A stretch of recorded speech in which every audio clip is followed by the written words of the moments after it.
नमस्कार दोस्तों, यह है NCERT की की कक्षा 6 की ज्योग्राफी की पाठ्य पुस्तक है। ऑथेंटिक बुक है, सरकारी बुक है, और एक लाइन इम्पोर्टेंट है। ठीक है ना। लगता तो ऐसे है कि भाई कुछ नहीं है पाठ में, ठीक, लेकिन अगर वो देगा ना समझ पे आता है। जैसे कि कथन कारण वाले क्वेश्चन दे दिया, यहाँ पर वो दे दिया, बताइए निम्न में कौन से कथन सत्य हैं। ये कौन से सही है? एक है, एक दो है, या फिर पूरे गलत हैं, या फिर 1 3 4 सही है, ऐसे देगा। तो फिर क्या करेगा? तभी दे सकते हैं इस प्रकार के क्वेश्चनों का आंसर जब अपन को एकदम करेक्टली याद हो। तो पाठ अच्छी तरह से पढ़ना व याद होना ज़रूरी है। तो चलिए शुरू करते हैं। और यह वीडियो सभी एग्ज़ामों के लिए इम्पोर्टेंट है, चाहे वो कोई सी भी एग्ज़ाम हो। आई बात समझ में? क्योंकि NCERTओं का कोई तोड़ नहीं है भाई साहब। तो शुरू करते हैं। पृथ्वी की गतियाँ। पृथ्वी कैसे घूमती है? ऐसे घूमती है पृथ्वी, यूँ यूँ घूमती है, यूँ, इस प्रकार। ठीक, इस प्रकार घूमती है पृथ्वी। जैसा कि आप जानते हैं, पृथ्वी की गति 2 प्रकार की है, घूर्णन एवं परिक्रमण। घूर्णन एवं परिक्रमण। पृथ्वी का अपने अक्ष पर घूमना घूर्णन कहलाता है ना। एक मेरे खुद का चारों ओर चक्कर लगाना, वो तो है घूर्णन। ठीक है ना। सूर्य के चारों ओर एक स्थिर कक्ष में पृथ्वी की गति को परिक्रमण। परिक्रमण जैसे कि अपन ऐसे याद कर सकते हैं, जैसे देवताओं के अपन परिक्रमा नहीं लगाते हैं क्या, चारों ओर, ऐसे ही है, परिक्रमण कहते हैं। पृथ्वी का अक्ष एक काल्पनिक रेखा है जो इसके कक्षीय सतह यानी 66 से 1/2 का कोण बनाती है। वह समतल जो कक्ष के द्वारा बनाया जाता है उसे कक्षीय समतल कहते हैं। पृथ्वी सूर्य से प्रकाश प्राप्त करती है। पृथ्वी का आकार गोले के समान है, इसलिए एक समय में सिर्फ इसके आधे भाग पर ही सूर्य की रोशनी प्राप्त होती है। घूर्णन किसे कहते हैं? पृथ्वी का अपने अक्ष पर घूमना घूर्णन है। परिक्रमण किसे कहते हैं? सूर्य के चारों ओर एक स्थिर कक्ष में पृथ्वी की गति को परिक्रमण कहते हैं। पृथ्वी का अक्ष एक काल्पनिक रेखा है जो इसके कक्षीय सतह से 66 से 1/2 का कोण बनाती है। कितने का कोण बनाती है? ऑप्शन क्या देगा वो? 23 से 1/2 2 देगा, और 66 से 1/2 देगा, 82 से 1/2 देगा, 66। वह समतल जो कक्ष के द्वारा बनाया जाता है उसे कक्षीय समतल कहते हैं। पृथ्वी सूर्य से प्रकाश प्राप्त करती है। पृथ्वी का आकार गोले के समान है, इसलिए एक समय में सिर्फ इसके आधे भाग पर ही सूर्य की रोशनी प्राप्त होती है।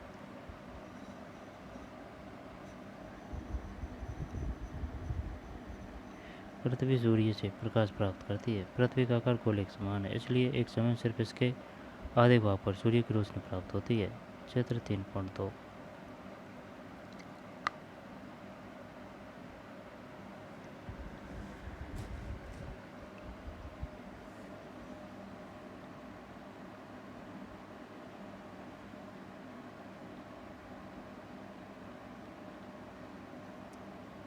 कक्षीय समतल क्या है? कक्षीय समतल।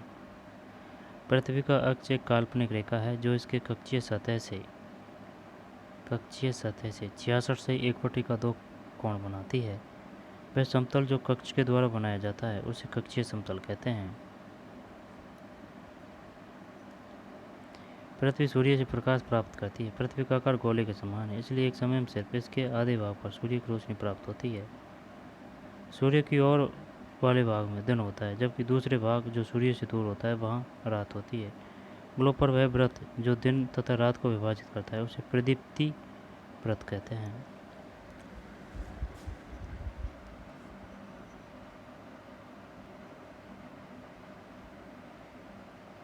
पृथ्वी की गतियाँ। घूर्णन, परिक्रमण। पृथ्वी का अक्ष एक काल्पनिक रेखा है जो इसके कक्षीय सतह से 66 से 1/2 का कोण बनाती है। वह समतल जो कक्ष के द्वारा बनाया जाता है उसे कक्षीय समतल कहते हैं। पृथ्वी सूर्य से प्रकाश प्राप्त करती है। पृथ्वी का आकार गोले के समान है, इसलिए एक समय में सिर्फ इसके आधे भाग पर ही सूर्य की रोशनी प्राप्त होती है।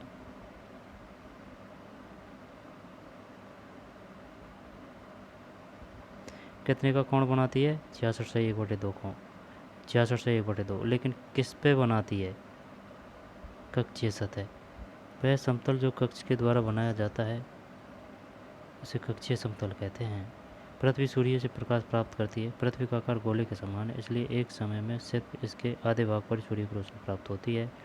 सूर्य की ओर वाले भाग में दिन होता है, जबकि दूसरे भाग जो सूर्य से दूर होता है वहाँ रात होती है। ग्लोब पर वह व्रत जो दिन तथा रात को विभाजित करता है उसे प्रदीप्त व्रत कहते हैं। यह व्रत अक्ष के साथ नहीं मिलता है, जैसा कि आप चित्र 3.3 में देख सकते हैं। पृथ्वी अपने अक्ष पर एक चक्कर पूरा करने में लगभग 24 घंटे का समय लेती है। घूर्णन के समय काल को पृथ्वी दिन कहा जाता है। यह पृथ्वी की दैनिक गति है। यह है पृथ्वी के अक्ष का झुकाव तथा कक्षीय समतल। जब ऐसे झुक रही है पृथ्वी, है ना, जब ये कर्क है, ये विषुवत रेखा है, ये मकर है ना,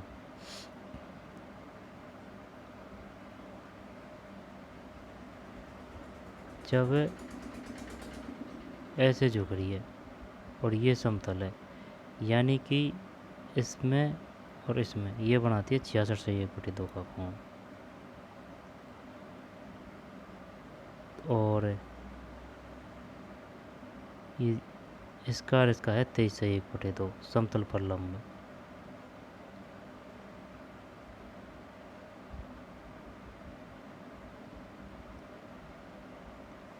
ऐसे है पृथ्वी झुकी हुई। ये दक्षिणी ध्रुव है, ये उत्तरी ध्रुव है ना। जब ये मकर रेखा, ये विषुवत रेखा, ये कर्क रेखा। अब पृथ्वी का कक्षीय समतल और ये ध्रुव 66 से 1/2 और ये क्या है? समतल पर लंब 23 से 1/2।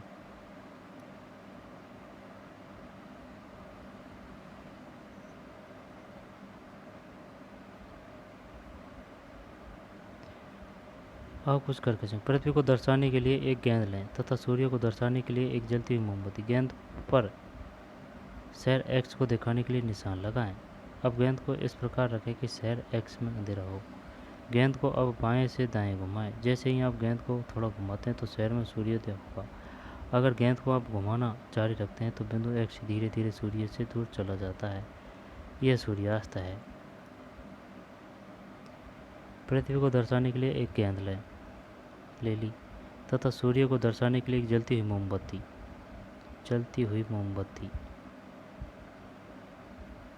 है ना, जलती हुई मोमबत्ती ले ली। गेंद पर शहर एक्स को दिखाने के लिए निशान लगाएं। अब गेंद को इस प्रकार रखें कि शहर एक्स में अंधेरा हो जाए। गेंद को अब बाएं से दाएं घुमाएं, बाएं से दाएं, इस प्रकार। जैसे ही आप गेंद को थोड़ा घुमाते हैं तो शहर में सूर्योदय होगा। अगर गेंद को आप घुमाना जारी रखते हैं तो बिंदु एक्स धीरे धीरे सूर्य से दूर चला जाता है। यह सूर्यास्त है।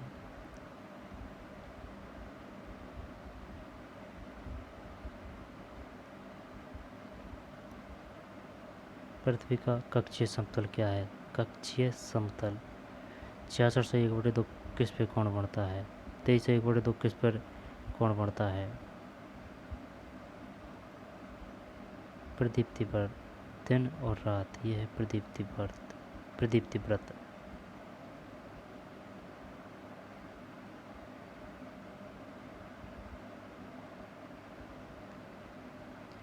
अगर पृथ्वी घूर्णन नहीं करे तो क्या होगा?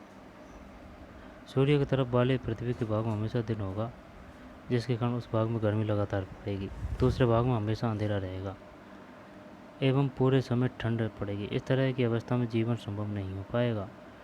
पृथ्वी की दूसरी गति जो सूर्य के चारों ओर कक्ष में होती है उसे परिक्रमण कहा जाता है। पृथ्वी एक वर्ष में 365 से 1/4 दिन में सूर्य का एक चक्कर लगाती है। 365 1/4 है। हम लोग एक वर्ष 365 दिन का मानते हैं तथा सुविधा के लिए 6 घंटे इसमें नहीं जोड़ते।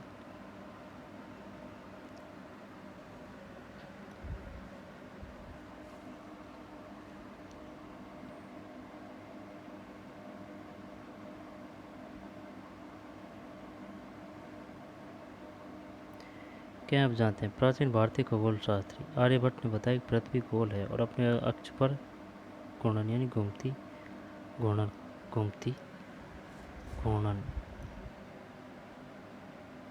घूर्णन करती है।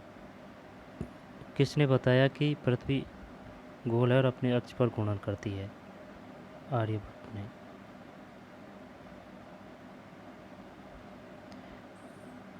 एक जगह चारों ओर चक्कर लगाना वही है अक्ष। आर्यभट्ट। 365 से 1/4 दिन। हम लोग एक वर्ष 365 दिन का मनाते हैं तथा सुविधा के लिए 6 घंटे को इसमें नहीं जोड़ते हैं।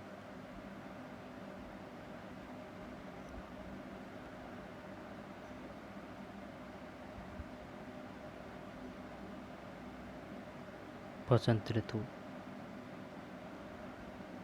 21 मार्च। दक्षिण ध्रुव। उत्तरी ध्रुव बसंत। उत्तरी ध्रुव में 21 मार्च को ही बसंत ऋतु होती है। फिर उत्तरी गोलार्ध में ग्रीष्म ऋतु। उत्तरायणांत 21 जून। दक्षिण गोलार्ध में शीत ऋतु। सही। उत्तरी गोलार्ध 21 जून न उत्तरायणांत यानी कि उत्तरी गोलार्ध में ग्रीष्म ऋतु और दक्षिण गोलार्ध में शीत ऋतु। उल्टा है। अगर अपने गर्मी पड़ रही है ना तो वहाँ सर्दी पड़ेगी।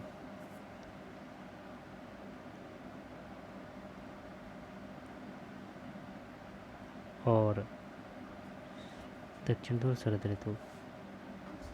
अब यह 23 सितंबर बसंत ऋतु। उत्तरी गोलार्ध में शीत ऋतु। दक्षिण अयनांत 22 दिसंबर। दक्षिण गोलार्ध में ग्रीष्म ऋतु।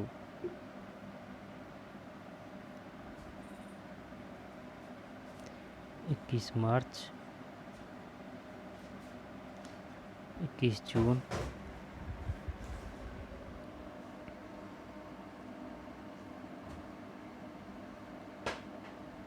और 23 सितंबर को है बसंत ऋतु। लेकिन ये कहाँ होगी? ये होगी भाई साहब एक ही है, उत्तर दक्षिण का सिस्टम नहीं है।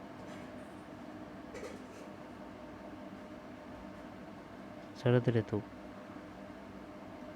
सितंबर में तो सितंबर के महीना है ना, इसमें उत्तरी ध्रुव में तो होगी, उत्तर साइड में तो होगी शरद ऋतु और दक्षिण में होगी बसंत ऋतु 23 सितंबर।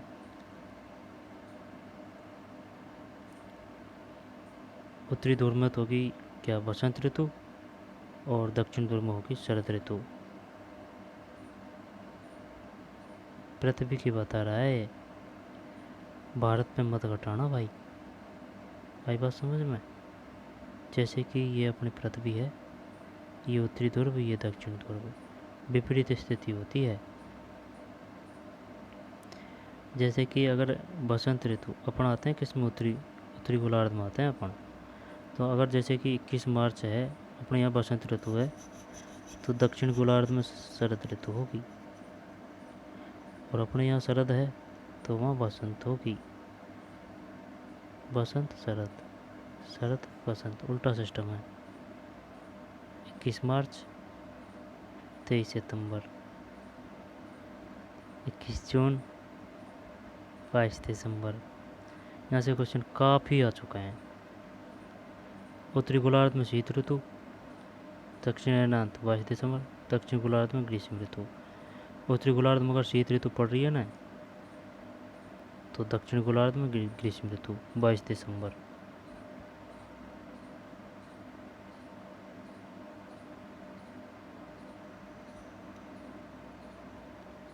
ग्रीष्म ऋतु 22 दिसंबर। क्वेश्चन ये आया था, ये बताइए दक्षिण ध्रुव में है ना, दक्षिण अयनांत में यानी कि 22 दिसंबर को ग्रीष्म ऋतु है, तो उत्तरी गोलार्ध में उस समय कौन सी ऋतु होगी? शीत ऋतु। 21 मार्च बसंत ऋतु, दक्षिण गोलार्ध में शरद ऋतु और अपने यहाँ है सितंबर में शरद ऋतु,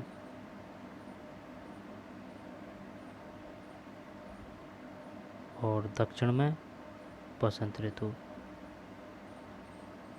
उत्तरी गोलार्ध में ग्रीष्म ऋतु है तो दक्षिण गोलार्ध में शीत ऋतु है। 21 जून, 21 मार्च, 21 जून, 23 और 22, 21, 21, 23, 22, 21,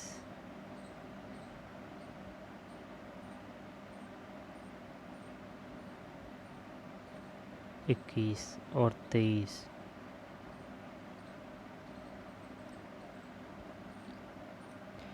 4 वर्षों में प्रत्येक वर्ष के बचे हुए 6 घंटे मिलकर एक दिन यानी कि 24 घंटे के बराबर हो जाते हैं।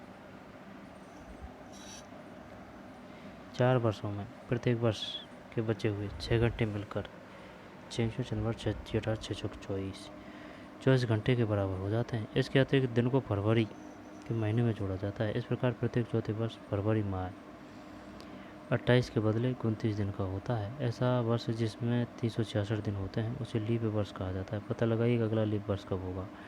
चित्र 3.3 से स्पष्ट है। प्रति दीर्घ वृत्ताकार पथ पर सूर्य के चारों ओर चक्कर लगाती है। ध्यान दीजिए कि पृथ्वी पूरे कक्ष में एक ही दिशा में झुकी हुई है। सामान्यतः एक वर्ष को गर्मी, सर्दी, बसंत एवं शरद ऋतुओं में बांटा जाता है। ऋतुओं में परिवर्तन सूर्य के चारों ओर पृथ्वी की स्थिति में परिवर्तन के कारण होता है। क्या आप जानते हैं एक दीर्घवृत्त कैसे बनाया जाता है?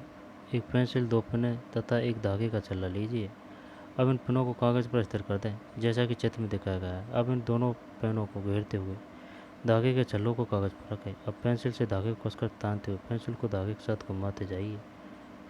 अब जो आकृति कागज़ पर बनेगी वह दीर्घ वृत्त बनेगी।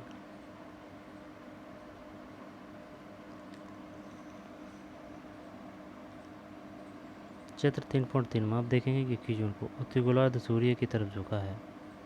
सूर्य की किरणें कर्क रेखा पर सीधी पड़ती है। इसके परिणामस्वरूप इन क्षेत्रों में ऊष्मा अधिक प्राप्त होती है।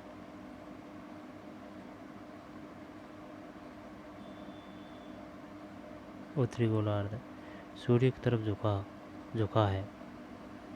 सूर्य किरणें कर्क रेखा पर सीधी पड़ती है।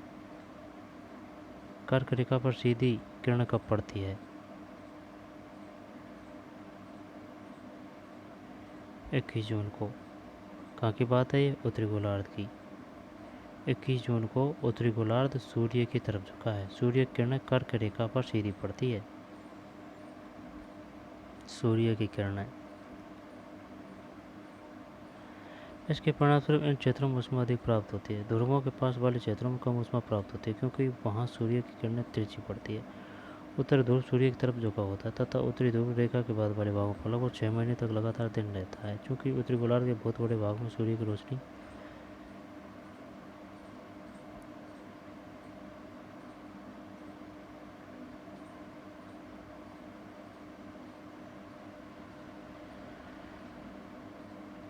दोबारा देख।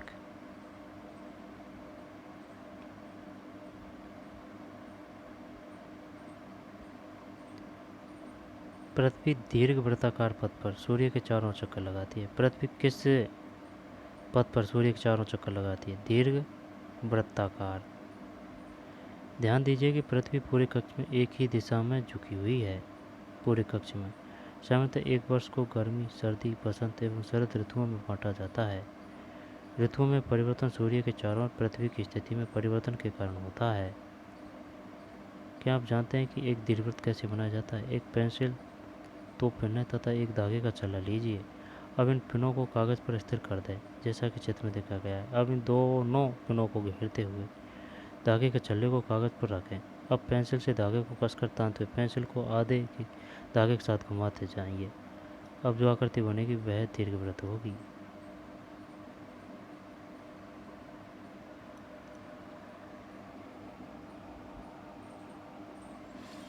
ये ऐसे ही है जैसे कि 2 पेंसिल वो गाड़ दिया है ना, रबड़ लगा दिया, और अब इससे यूँ करेंगे ना तो ये रबड़ सरकता जाएगा और ये चारों बिल्कुल चक्कर बनेगा। ये देखिए, ठीक, ये चारों मेरी है।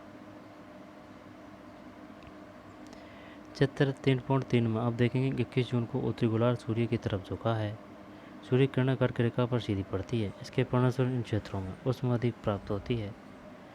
ध्रुवों के पास वाले क्षेत्रों में कम ऊष्मा प्राप्त होती है क्योंकि वहाँ सूर्य किरणें तिरछी पड़ती है। उत्तर ध्रुव सूर्य की तरफ झुका होता है तथा उत्तरी ध्रुव रेखा के बाद वाले भागों पर लगभग 6 महीने तक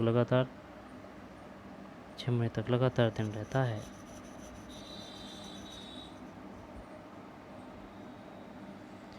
चूँकि उत्तरी गोलार्ध के बहुत बड़े भाग में सूर्य की रोशनी प्राप्त होती है, इसलिए विषुवत व्रत के उत्तरी भाग में गर्मी का मौसम होता है। 21 जून को इन क्षेत्रों में सबसे लंबा दिन तथा सबसे छोटी रात होती है।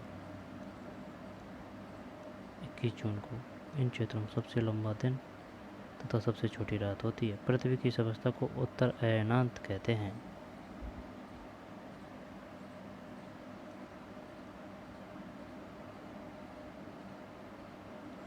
बाईस दिसंबर को दक्षिण ध्रुव के सूर्य की ओर झुके होने के कारण मकर रेखा पर सूर्य किरणें सीधी पड़ती है। 22 दिसंबर को सूर्य की किरणें किस रेखा पर सीधी पड़ती है? मकर रेखा पर। और 21 जून को कर्क रेखा होगी।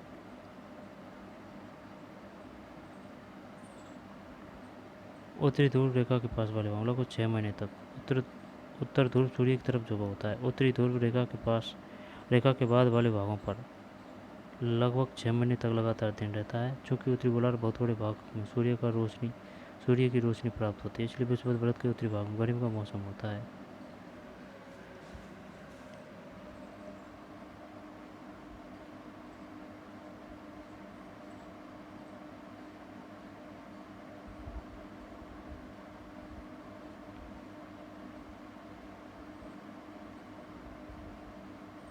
पृथ्वी की इस अवस्था को उत्तर अयनांत कहते हैं।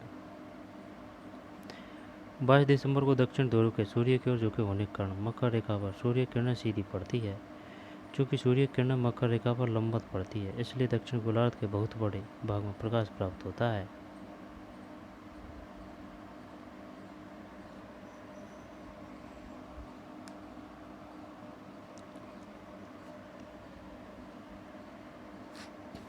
इक्कीस जून को कर्क रेखा पर, 22 दिसंबर को मकर रेखा पर।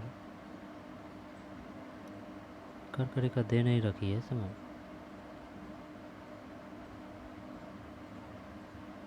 कर्क रेखा ये रही ना, सीधी पड़ती है।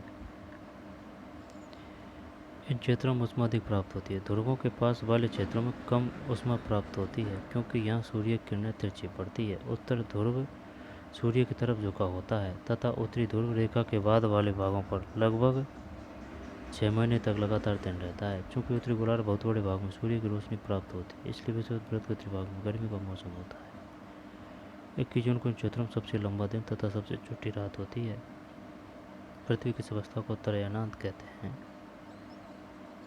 22 दिसंबर को दक्षिण ध्रुव के सूर्य की ओर झुके होने के कारण मकर रेखा पर सूर्य किरणें सीधी पड़ती है।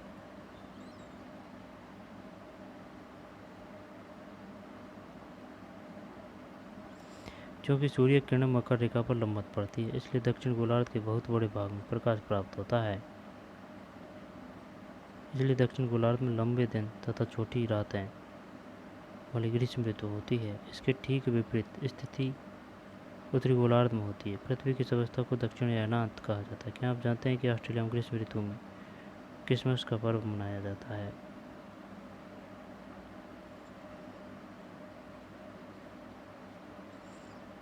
क्या आप जानते हैं कि ऑस्ट्रेलिया में ग्रीष्म ऋतु में क्रिसमस का पर्व मनाया जाता है?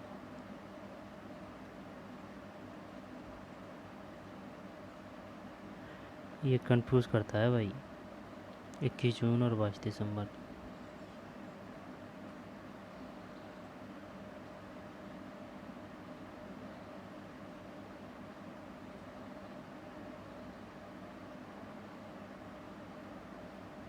क्या आप जानते हैं कि ऑस्ट्रेलिया में ग्रीष्म ऋतु में क्रिसमस का पर्व मनाया जाता है?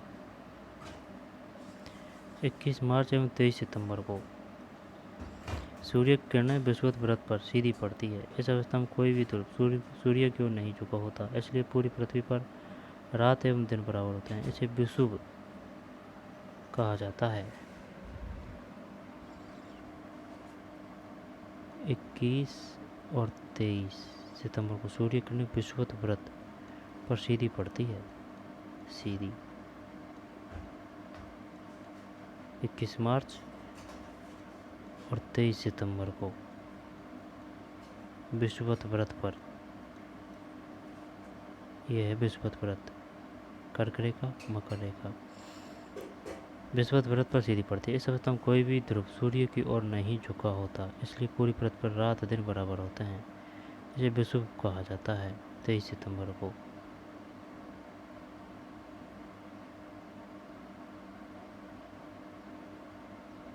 21 मार्च एवं 23 सितंबर को, अच्छा, दिन रात बराबर होते हैं, इसे विषुव कहा जाता है। 23 सितंबर को उत्तरी गोलार्ध में शरद ऋतु होती है, जबकि दक्षिण गोलार्ध में वसंत ऋतु होती है, शरद। 21 मार्च को स्थिति इसके विपरीत होती है, जब उत्तरी गोलार्ध में वसंत ऋतु तथा दक्षिण गोलार्ध में शरद ऋतु होती है। इस प्रकार से पृथ्वी के घूर्णन एवं परिक्रमण के कारण दिन एवं रात तथा ऋतु में परिवर्तन होता है। एक ही दिशा में पृथ्वी के झुकाव को समझने के लिए मैदान पर एक बहुत बड़ा दीर्घवृत्त बनाएं तथा छड़ी में लगा हुआ एक झंडा लें। दीर्घवृत्त वाली रेखा पर कहीं भी खड़े हो जाएं। वहां से दूर स्थित किसी वृक्ष के सबसे ऊपरी हिस्से के किसी बिंदु को झंडे से दिखाएं। अब झंडे को उसी स्तर बिंदु की तरफ रखते हुए दीर्घवृत्त पर चलें। इसी प्रकार पृथ्वी का अक्ष हमेशा एक ही स्थिति में झुका हुआ रहता है। पृथ्वी के परिक्रमण तथा पृथ्वी के अक्ष के निश्चित दिशा में झुके होने के कारण ऋतु परिवर्तन होता है।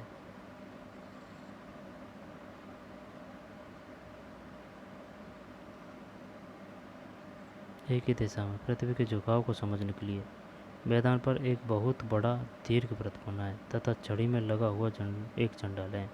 दीर्घवृत्त वाली रेखा पर कहीं भी खड़े हो जाएं। वहां से दूर स्थित किसी वृक्ष के सबसे ऊपरी हिस्से के किसी बिंदु की ओर झंडे से दिखाएं। अब झंडे को उसी स्थिर बिंदु की तरफ रखते हुए दीर्घवृत्त पर चलें। इस बार पृथ्वी का अक्ष हमेशा एक ही स्थिति में झुका हुआ रहता है। पृथ्वी के परिक्रमण तथा पृथ्वी के अक्ष के निश्चित दिशा में झुके होने के कारण ऋतु परिवर्तन होता है। पृथ्वी के परिक्रमण तथा पृथ्वी के अक्ष के निश्चित दिशा में पृथ्वी के परिक्रमण तथा पृथ्वी के अक्ष के निश्चित दिशा में झुके होने के कारण ऋतु परिवर्तन होता है। ये पाठ है भाई।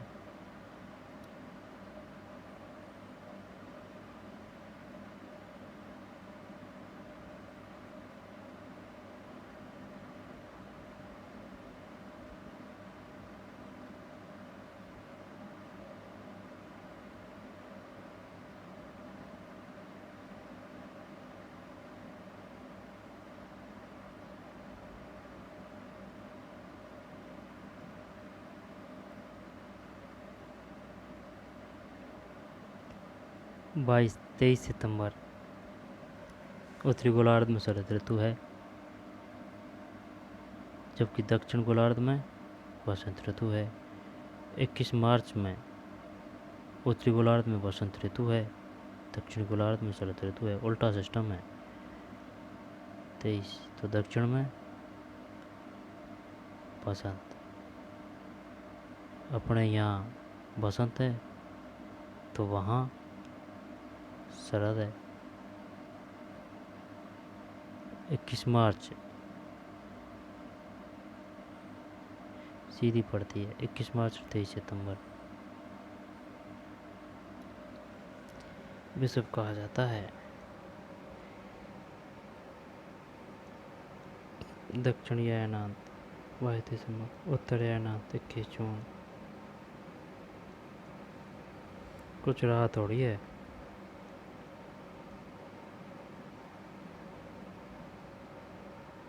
ये है बसंत ऋतु उत्तरी ध्रुव 21 मार्च, जबकि दक्षिण ध्रुव में शरद ऋतु है। उत्तरी गोलार्ध में ग्रीष्म ऋतु उत्तरायणांत 21 जून, जबकि दक्षिण गोलार्ध में शीत ऋतु है। विषुव 23 सितंबर बसंत ऋतु,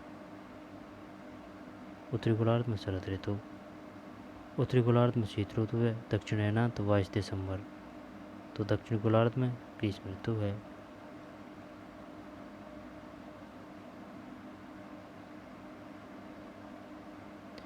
पृथ्वी के अक्ष का झुकाव कोण क्या है?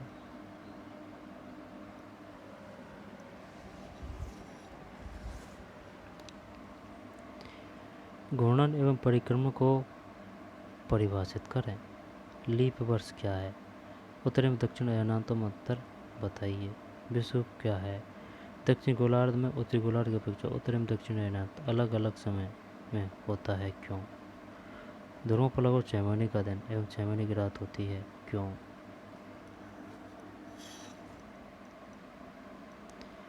पृथ्वी की सूर्य के चारों ओर की गति को कहा जाता है परिक्रमण। सूर्य की सीधी किरणें विषुवत व्रत पर किस दिन पड़ती है? विषुवत व्रत पर।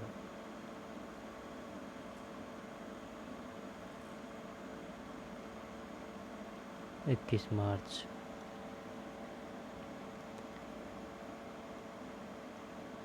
विषुवत व्रत की पूछ रहा है भाई। यह है विषुवत व्रत।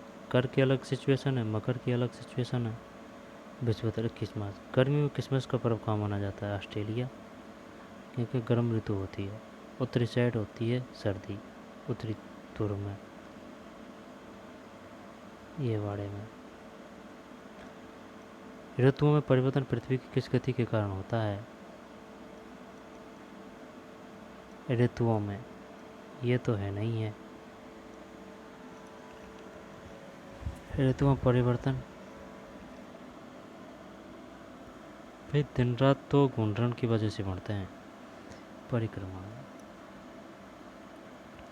एक लीप वर्ष में दिनों की संख्या होती है 366। पृथ्वी की प्रतिदिन की गति को घूर्णन कहते हैं। पृथ्वी सूर्य के चारों ओर निश्चित कक्षा में घूमती है। 21 जून को सूर्य की किरणें कर्क रेखा पर सीधी पड़ती है। दिन छोटे होते हैं। शीत ऋतु में दिन छोटे होते हैं। पृथ्वी के अपने अक्ष पर झुकाव को दर्शाने के लिए एक चित्र बनाइए। प्रत्येक महीने की 21 तारीख होने वाले सूर्योदय एवं सूर्यास्त के समय को स्थानीय समाचार पत्र की सहायता से लिखिए तथा निम्नलिखित उत्तर दीजिए।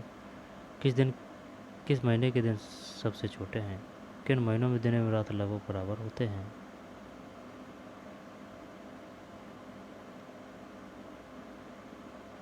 धागे के एक ही चल्ले की मदद से दो पिनों को नज़दीक एवं दूर रखकर विभिन्न आकारों के दीर्घवृत्त बनाएं। ध्यान दें कि दीर्घवृत्त कब वृत्त बन जाता है। किसी दिन धूप के समय 1 मीटर लंबी तथा सीधी एक छड़ी मैदान पर साफ एवं समतल स्थान को चुनें। इस छड़ी को मैदान पर वहां खड़ा कर दें जहां इसकी छाया स्पष्ट बनती हो। छाया के सबसे ऊपरी बिंदु को पत्थर या किसी दूसरी वस्तु से चिन्हित करें। पहला छाया चिन्ह हमेशा पश्चिम की तरफ होगा। 15 मिनट के बाद देखें तथा पुनः छाया के ऊपरी बिंदु को चिन्हित करें। इस समय तक यह कुछ सेंटीमीटर दूर चली गई होगी। अब दोनों बिंदुओं को मिला दें। इस प्रकार आपको जो रेखा प्राप्त होगी वह पूर्व पश्चिम रेखा होगी। दूसरा चरण। अब इस पर खड़े हो जाएं कि पहला चिन्ह आपके बाईं तरफ तथा दूसरा चिन्ह आपके दाईं तरफ। अब आपका मुंह उत्तर दिशा की तरफ है। यह तथ्य पृथ्वी के किसी भी स्थान पर सत्य है, क्योंकि पृथ्वी पश्चिम से पूर्व की ओर घूर्णन करती है।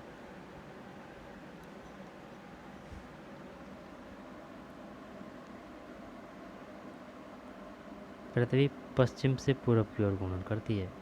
पूछ लिया था है। पृथ्वी घूमती है पश्चिम से पूर्व, ऐसे। एक अन्य तरीका और भी अधिक सही होता है, लेकिन उसके लिए अधिक समय की आवश्यकता पड़ती है। अपनी छड़ी को एक जगह रखकर सुबह की पहली छाया को चिन्हित करें। एक तार की मदद से छड़ी के चारों ओर एक वृत्तखंड बना दें। दोपहर के समय छाया छोटी या खत्म हो जाएगी। दोपहर के बाद ही यह फिर से बढ़ने लगेगी तथा वृत्तखंड के एक बिंदु को छूने लगेगी। उस बिंदु को चिन्हित करें। सही पूर्व पश्चिम रेखा प्राप्त करने के लिए अब उन दोनों बिंदुओं से होकर गुजरने वाली एक रेखा खींचें।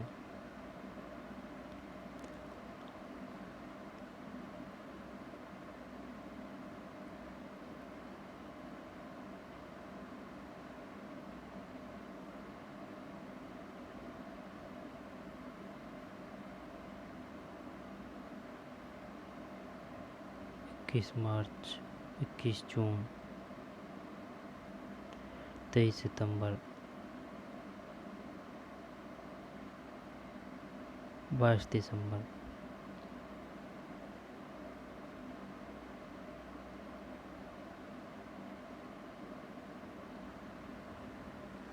प्रदीप दिवस।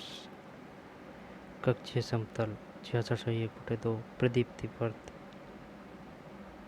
घूर्णन परिक्रमण। पाठ तो छोटा सा था लेकिन जानकारी खूब है इसमें। तो चलिए मिलते हैं नए वीडियो में। धन्यवाद।